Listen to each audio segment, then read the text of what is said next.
Hojik Manipur miyamna talibidi man haibidi NRCC hana tawraga original Indian citizen khandoklaba matung delimitation tawgadabani haibasigi matangda taramari CSO 14 CSO sina aikogi 2021 dagi hauraga court case tawraga lai loinana in 2020 dana amuk delimitation gi mayokta case tawraga lai masigi makha chatharakpa oina hojik su writ petition ani amaga PIL ani amaga high court Manipur da case file tawraga lairi habana chingba phongdokpaga loinana aikogi Indian natabasing hana khandoklaba matungda census amadi delimitation pangthokpiyu haina central leaders sing da taksilunaba tongan ba community singi mihutsing yauna mi tarana saba team ama hayeng delhi gi damakta imphal thadoklagani haiba wafam se 14 CSO singna phungdorapa wafam se dumuk lairi ozanna sumamang da panbikhrabani asumaina lakchaning ge wafam na tongan ba Manipur lairiba civil society organization sing sina hauzik tawba yaba se kai hek tawhaniba leibage adu lairiba praja sing amadi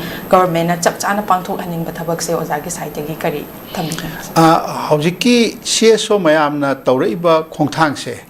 masi aikogi yamna afaba khongthang amane maramdi praja gi mahut moina thangai chena moi loina mana Manipur gi mahut sile haibadi aikoi haiba ngamde maramdi organization yamna leibanina organization ji amaga aikoi gi si pulap ki coordination apunba amata su leibanate aduga organization ji samna hada voluntary organization hari civil society singse adu civil society mayam sina pul aga aikoi gi apunba khongjang amoina CSO taramari ga aina hairak pasidi aikoi na masi yamna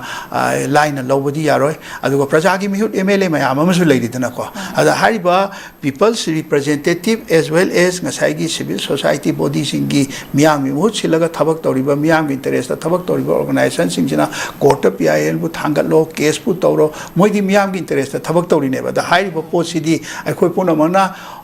pam pot neba Manipur da leiriba mitop khandokpa mitop singsi kanano haibasi identify tawba yaragadi deport tawgiba dawni mitop se hausi Assam da ai ngasai jo amaga Assam da huji mitop khandokpa ji loire hairaga deportation gi thabak ti tawdeba ana moina identify tawrabo foreigner mayam ji huji kari tawrage chapchaba haiba ngamde moiji limbo haigadra ngasai gi tawhong khang da film da su leirini anyway mitop si khandoga mitop si kari tawgadage haibasi masu aruba pot amaneba ana haiba mitop singsi deport tawhinabagi की चपचाबा आइन करी हाइतारे foreigners tribunal गायनागा मयाम हाइनबदो अदुंबोंगी मतुंगिना तवो याबसु लई anyway अदुंबा मयाम दु CSO सिंगसिना खंगागा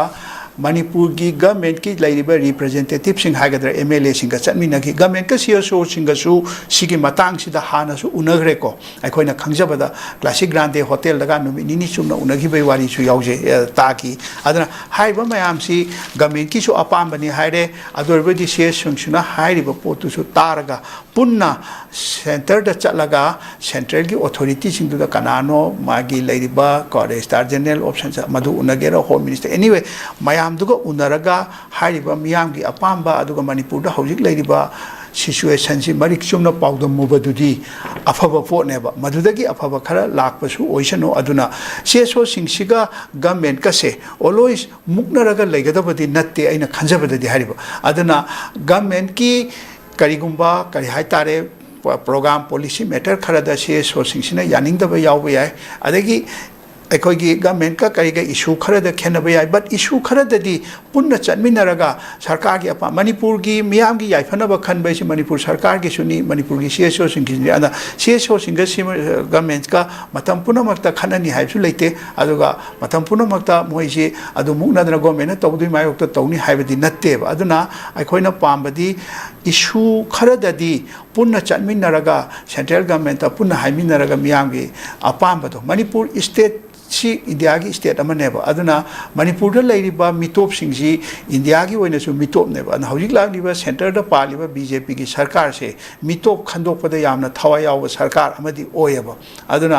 हाइबसी अखोइना फजना मोइदा convince तौबा ngमगदी मणिपुर की लैरिबा situation सी सिनी दो फजना उलगदी ngसाइगी CSO सिंग मयामदुना यामनु मरु ओइबा अचौबा रोल अमा हाइरिबा क्राइसिस से मैनेज तौनबदा मोइगी अचौबा रोल अमा सोइदनमकी लेगने खली मदो लेरकपसु ओइसनो अदो CSO सिंगसि तसेंगना मोइना मियामगी लेरिबा प्रॉब्लम मयाम मसिगी कैनोसी कॉन्फ्लिक्ट सिचुएशन सि स्टडी तौरगा लेरिबा बोनिना मोइनासु सेंटर दा मदो फजना कन्विंस तौबा ngमगदी गवर्नमेंट का पुन्ना हाइमिनरगा खरा हेना फबा आउटकम अमा